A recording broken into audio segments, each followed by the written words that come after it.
Behind these doors is a playable demo of the newest Halo game, and today we'll be testing as many myths as possible during our playthrough, and by the end of the video I'm going to try to break out of the map. However, there is one problem: we only have 15 minutes. Wasting no time, I tried skipping the cutscene to get straight into the game, and it instantly crashed on me. But I was cool with it since it revealed that this demo is called Project Meteorite, and I also got to see a cool loading screen that I haven't seen in any other videos. Anyways, once the mission finally loaded incorrectly, I immediately turned around and worked my way towards a cliff, and I thought to myself, is the famine skull still there just like in CE Anniversary? And by the time I made my way up to the top, I was met with nothing but disappointment. But since we were already pretty high up, we had the chance to test another thing: if there was fall damage. And there was. Continuing on to the rest of the mission, I cleared the first wave of Covenant with a couple Marines, but little did they know one of them wasn't gonna make it back home. A lot of people online were wondering if human blood was in this demo, and this guy was the perfect volunteer. This might not seem that important to test, but the pool that this guy left behind means that Halo's probably back to being an M-rated game after over a decade. If you're a fan of the Flood, this is great news since they're probably gonna be scarier and gorier than ever. Once the Warthog was dropped off, I felt like I needed to test the childhood memory that a lot of us shared, and that's whether or not you can drive into the water.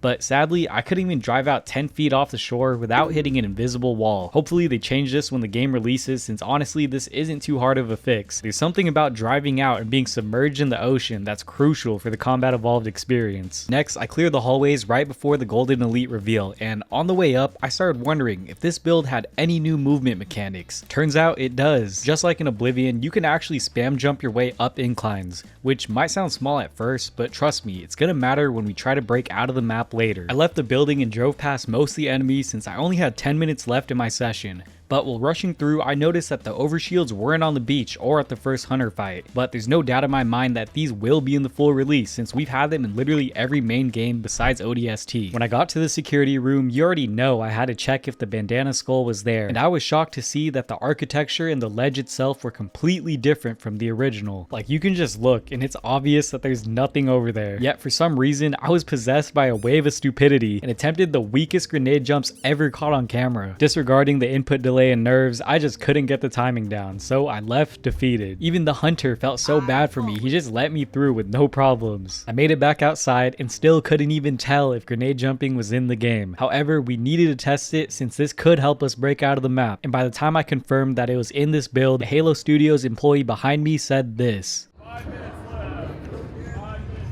with only a few minutes left on the clock, I had to think fast, and the Forerunner hatch nearby looked like the perfect spot to try and break out. I went for a grenade jump, but I already used all my frags and only had plasmas left. Luckily, I remembered the spam jump we found before and tried it on the sides of the structure. It was super janky, but it got me on top and we were one step closer to freedom, but the surrounding rocks still stood in the way. I jumped onto a nearby tree, bounced off, and for a second, I saw hope. And then, the session ended. Even though we couldn't finish the job, we learned more in 15 minutes than I thought possible. But I can't let this last myth stay unsolved. So if anyone at Halo Studios is watching this, slide your boy an early access key, and let's crack this mystery together.